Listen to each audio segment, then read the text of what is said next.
ఇది కేవలం బొమ్మ కాదు, నువ్వు చేసే దుర్మార్గాన్ని హరించడానికి వచ్చే దుర్గమ్మ దుర్గమ్మ దుర్గమ్మ.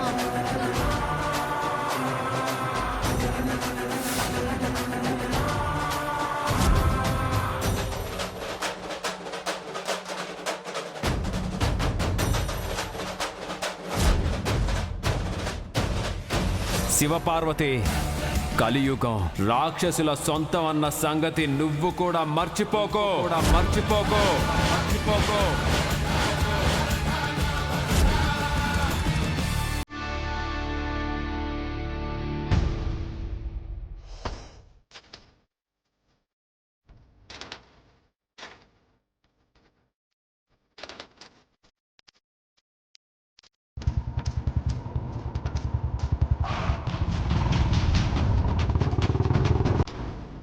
Good morning.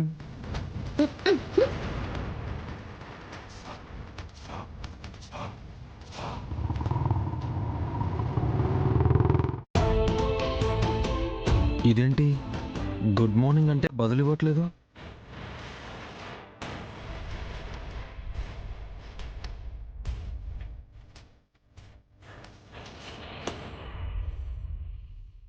ఏంటి నువ్వు జాగింగ్ చేస్తుంటే నేను డిస్టర్బ్ చేస్తున్నట్టు అనిపిస్తుందా?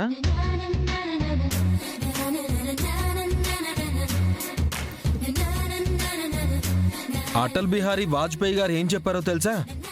ఒకప్పుడు అందరూ కష్టపడి విశ్రాంతి తీసుకునేవాళ్ళు, ఇప్పుడేమో ఎక్సర్సైజులు చేసి రెస్ట్ తీసుకుంటున్నారని అన్నారు.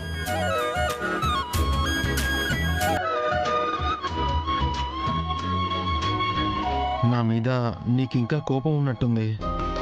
అది పోవాలంటే నేనేం చేయాలి? నువ్వు ఇక్కడి నుంచి వెళ్ళిపోవాలి. అరే, కనబడితే ఏదో ఒకటి చేసి కవ్వించేదానివి. ఈరోజు నేను కనబడకూడదని వెళ్ళిపోమంటున్నావు. నా మీద కోపం ఉంటే 2 మాటలు అనొచ్చు కదా. నీకు కూడా మౌత్ ఎక్సర్సైజ్ అయినట్టు ఉంటుంది. అరే, ఇలా చేయాలని నాకు తెలీదు. నేను కూడా ట్రై చేస్తా.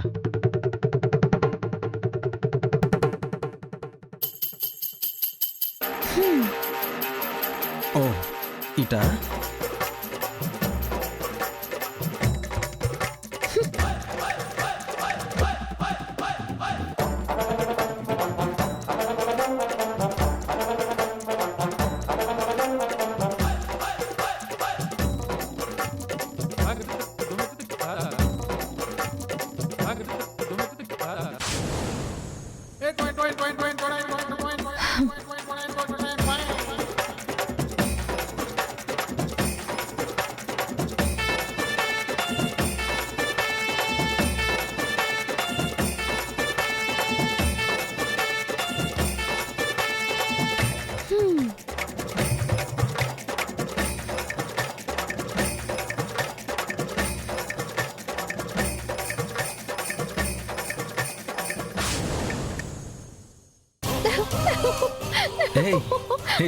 నువ్వు నవ్వేశావు. నేనేం నవ్వలేదు. నవ్వకపోతే పల్లికి లించావా? నేను నీతో మాట్లాడను.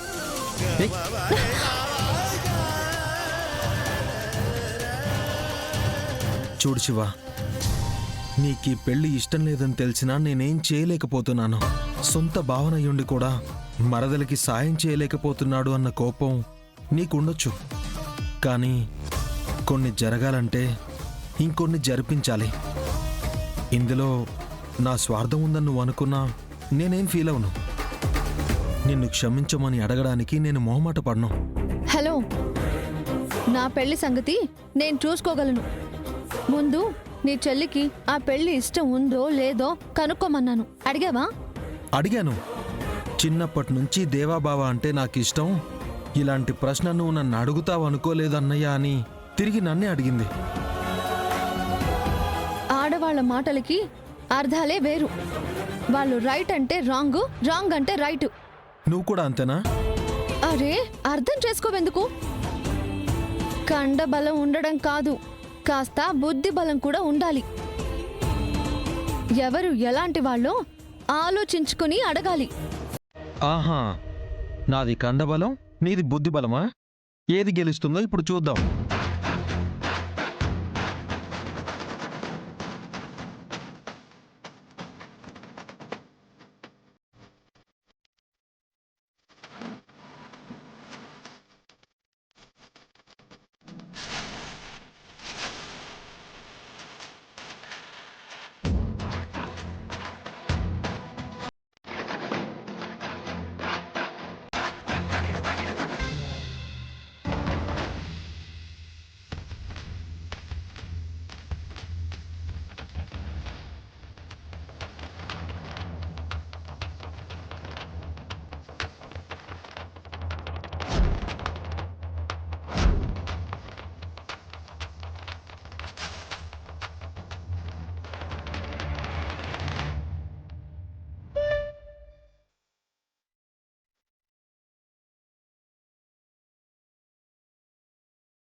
చూసావా, కండబలం ఉన్న మగాడు కింద పడ్డాడు, బుద్ధి బలం ఉన్న ఆడపిల్ల పడ్డవాడి మీద పడింది. అది టెక్నిక్ అంటే. ఆడవాళ్ళ ఆలోచనలు నువ్వు ఎప్పటికీ కనిపెట్టలేవు బావా. నువ్వే గెలిచావులే గాని నువ్విప్పుడు పైకి లేవకపోతే నా ప్రాణం పోయేలా ఉంది. ఏంటి ఎంత బరువున్నావో తెలుసా? అందుకే కదా జాగింగ్ చేస్తుంది.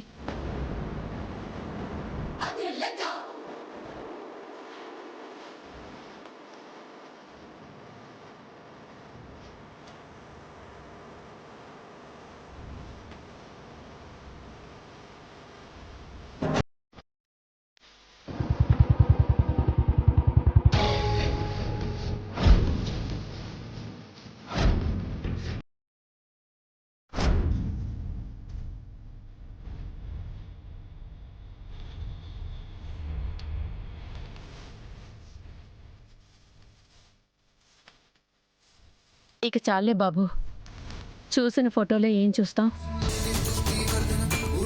మిమ్మల్ని ఫొటోస్ చూడమనట్లేదమ్మా, వాళ్ళేం చేస్తున్నారో చూడమంటున్నాం. అన్నయ్య గారు, మేం ఓపిగ్గా ఉన్నామని లేదంటే అమాయకంగా ఉన్నామనో మీరు మీ తమ్ముడు కూతుర్ని మా ఇంటి కోడలుగా అంటగట్టాలని చూస్తే మేము ఒప్పుకోమండి. ఆటాడుకుంటా పడినారని నీ కొడుకే చెప్పినాడు కదా. వాళ్ళేమో తాడాట ఆడాలి, నేనేమో పసుపు తాడుతో మీ అమ్మాయిని మనవడాలి. అంతేనా అంకుల్ మీరు చెప్పేది? మీరు అడిగే ప్రశ్నకి అర్థం ఉంది, కానీ పదే పదే అడిగితే అపార్థం కూడా ఉంటుంది. చూడు పోలీస్ బాబు, నా కొడుకు పెళ్లి కొడుకు, పోనీ వాణ్ణి చంటోడు అనుకుంటారా? అనుకోండి, కానీ వాణ్ణి కన్నా మేం పెద్దోళ్ళమే కదా, జీవితంలో అన్నీ చూసొచ్చాం కదా. వయసులో ఉన్న వాళ్ళు ఏం చేస్తారో మాకు అనుభవం ఉంది కదా. అయినా ఆధారాలు చూసి కూడా మీ పిల్ల బంగారం అంటే మేమేం చెప్పాలి చెప్పండి?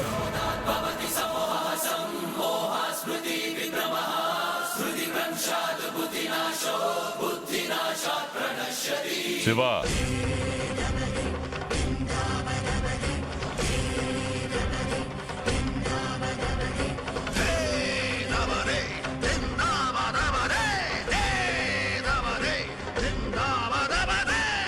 శివ, నువ్వు లోపలికి వెళ్ళు. ఆగో.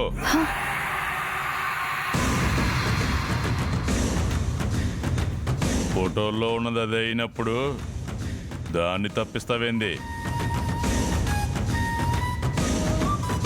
ఎందుకు ఇలా చేస్తున్నావు నువ్వు? చెప్పు. నేనేం చేశాను? మా చేత చెప్పించుకోవడం ఎందుకు గాని బాబు, ఇందాక మాకు చూపించిన ఫోటోలు ఓ పాలి మా అమ్మాయికి కూడా చూపించు.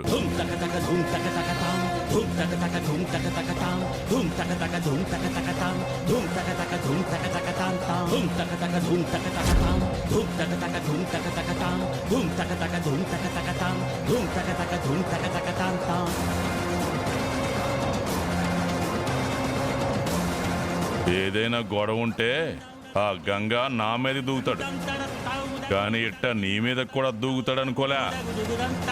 అలా అని నేనంట్లా, వీళ్ళు అంటున్నారు. దానికి సమాధానంగా ఏమంటావు? ఈ కొండ ముచ్చుగాడు ఫోటోలు తీసినట్టున్నాడు. థ్యాంక్స్ రా, చాలా మంచి పని చేశావు. ప్రూఫ్స్ కూడా ఉన్నాయని నువ్వు బిల్డప్ కొట్టుంటావు. ఈ దెబ్బతో నా పెళ్లి ఆగిపోవాలి. శ్రీవల్లిని కూడా కాపాడుకున్న దాన్ని అవుతాను. ఇంకేం చెప్తుంది నాన్న? అలా సైలెంట్గా ఉన్నప్పుడే అర్థం అవుతుంది కదా. చెప్తానన్నయ్య. నేనెందుకు నోరు మూసుకొని ఉండాలి? రోప్ గేమ్ ఆడాము, కింద పడ్డాము, అంతేకాని ఒకరి మీద ఒకరు కావాలనేం పడలేదే. దాన్ని ఫోటోలు తీసి మీ దగ్గర మొత్తుకుంటే నేనేం చేయగలను? మేం మొత్తుకున్నట్టు కనిపిస్తుందా నీకు? హ, ఇప్పుడే ఈ పిల్ల ఇంత గడుసుగా ఉంటే రేపు పొద్దున ఏం కాపురం చేస్తుంది? ఈ పెళ్లి వద్దురా అంటే వీడి పిల్ల నచ్చిందని నా ప్రాణాలు తీస్తున్నాడు. నచ్చింది నచ్చింది అని మీకు చెప్పడం, ఇట్టా చేస్తే నచ్చలేదని మాకు చెప్పడం, ఈ అవ్వారం ఏమీ బాలే. అవును పెదనాన్నా, నన్ను ఎన్నిసార్లు అనుమానించేటప్పుడు ఇలాంటి వాడిని నేనెందుకు పెళ్లి చేసుకోవాలి?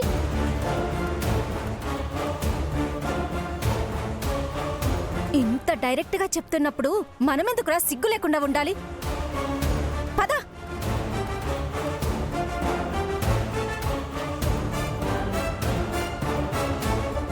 అమ్మయ్యా. నాన్న, వాళ్ళు వెళ్ళిపోతుంటే నువ్వేం మాట్లాడటం లేదేంటి? ఎందుకు పోతారా? ఇంకొక 2 కోట్లు కట్నం ఎక్కువిద్దాం. 2 కోట్ల? పోయేదేముంది? ఓహో, ఏంటండి ఆగిపోయారు? అన్నయ్య గారు ఏదో అంటున్నారు కదా. ఏదో 2 కోట్లు ఎక్కువిస్తానంటున్నారు. అది వినపడి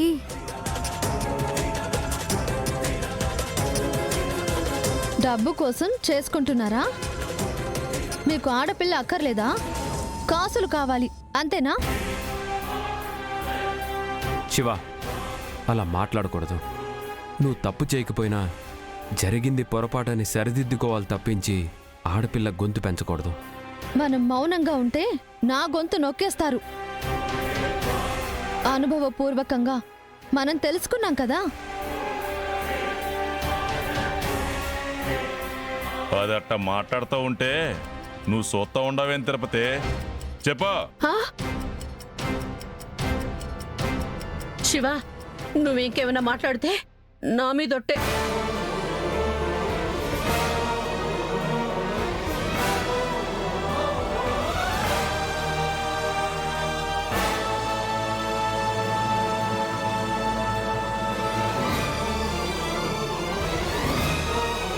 మీకు కట్నం పెరిగింది, మాకు మర్యాద తగ్గిందని మేమనుకోరాదు. అలాగే కానివ్వండి అన్నయ్య గారు.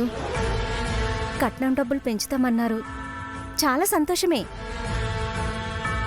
కానీ పిల్ల మీద మాకుండే అనుమానం ఇంకా పోలే.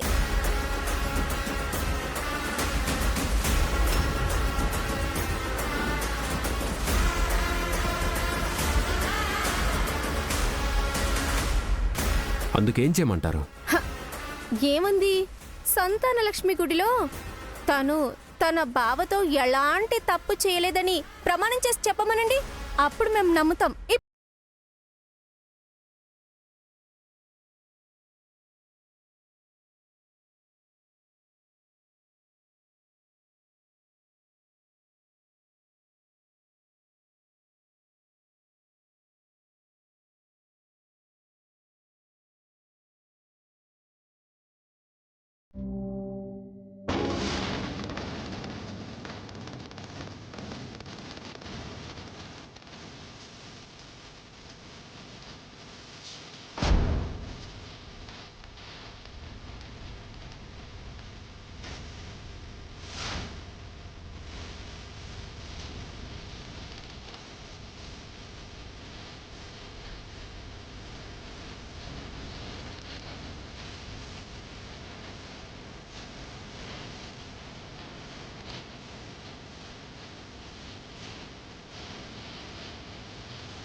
అత్తయ్య, వాళ్ళు అడిగితే కట్నం ఇంకాస్త పెంచండి. డబ్బే కాదు, ఇల్లు, పొలాలు, ఆస్తులు అన్నిట్లో వాటా ఇవ్వండి. కానీ ఒక ఆడపిల్ల మానాన్ని పనంగా పెట్టకండి అత్తయ్య. నువ్వూరుకోవే తిరుపతమ్మా. ఈ పిల్ల పెండ్లవ్వాలంటే వాళ్ళు చెప్పినట్టు చెయ్యాలి. ఏమండి, మీ అమ్మకు మీరైనా చెప్పండి. ఇలా చేయడం వల్ల మన పరువు మనమే తీసుకున్న వాళ్ళం అవుతాము. తిరుపతి, ఈ బతిమలాడడం ఏదో నీ మేనలుడు గంగను బతిమాలి దయచేసి మా బిడ్డ వెనక పడొద్దని చెప్పాల్సింది. అయ్యో, మీకెలా చెప్తే అర్థమవుతుందో తెలియటం లేదు.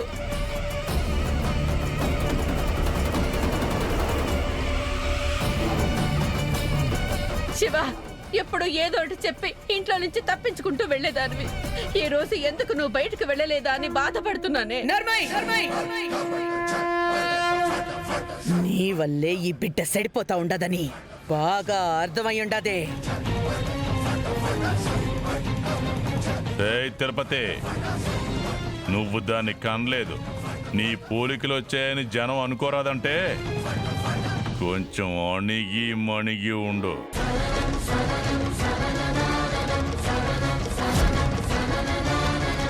బాబు, అర్థం చేసుకోవయ్యా. బావా మరదళ్ళు చిన్నప్పటి నుంచి స్నేహితుల్లాగా కలిసిమెలిసి తిరిగేవాళ్ళు. మా అన్న కొడుకు గంగ ఎలాంటి తప్పు చెయ్యడు బాబు. ఆంటీ, ఎక్కడి దాకా వచ్చాక మా అమ్మ వాళ్ళు చెప్పినట్టు చెయ్యాలి, కానీ నేను మాత్రం చేసేదేమీ లేదు. అన్నయ్య గారు నా మాట వినండి. ఏంటమ్మా వినేది? మేమెన్నిసార్లు చెప్పినా నువ్వు విన్నావా? పిల్లల్ని కంట్రోల్లో పెట్టకపోతే ఇలాగే ఉంటది మరి. వదినా, నువ్వు కూడా ఒక ఆడదానివే కదా, ఇలా చేయటం తప్పు కదా. మీ పిల్ల తప్పు చేసిందేమోనని మేము అనుమానిస్తుంటే మమ్మల్ని తప్పు పడతారా? అయ్యో లేదు వదినా. అత్తయ్య, నా మాట వినండి. మన శివ ఏ తప్పు చేయలేదు. నమస్కారం అయ్యా. పంతులో, బిందె కింద పెడితే నువ్వు దండం పెట్టాల్సిన అవసరం ఏమీ లేదని ఆ నీళ్ళు ఎట్టా పోసుకుంటాబో. ఎందుకమ్మా? సంతాన లక్ష్మి గుడికొచ్చి నా మనవరాలు తప్పేం చెయ్యలేదని ప్రమాణం చేస్తదట. మాటేసే ముందు పొర్ల దండాలు పెట్టడం ఆనవాయితీ కదా. శివపార్వతి తప్పు చేసిందా? నేను నమ్మను. ఏ పంతులు, నువ్వు నమ్మితే ఎంత, నమ్మకపోతే ఎంత? ముందు నీళ్లు పోయేవయ్యా. ఏదో తెలుసో తెలియకో తప్పు చేస్తే పశ్చాత్తాపానికి పొర్లు దండాలు పెట్టే భక్తుల్ని చూశాను. దేవతలాంటి శివపార్వతి తప్పు చేసిందని మీరంతా పొరపాటు పడుతున్నారేమో. ఆ ఆలోచన మానుకోండి. పంతులు, నువ్వు మాకు సలహాలు ఇస్తాండావా? చెప్పింది చేస్తావా, లేకపోతే ఇయాల్ట నుంచి ఈ గుడికి దండం పెడతావా? చేస్తారయ్యా, మీరు చెప్పినట్టే వినాలి కదా. నీకు కన్నీళ్ళొచ్చేలా ఉండాయి గానీ ముందైతే ఆ బిందె నీళ్లు పోసుకుంటావో నా మనవరాలు పొర్లు దండాలు పెడతాది. శివ, ఇది అన్యాయం అని ప్రతిఘటించవేంటే? నీ ధైర్యం ఎక్కడికి పోయింది?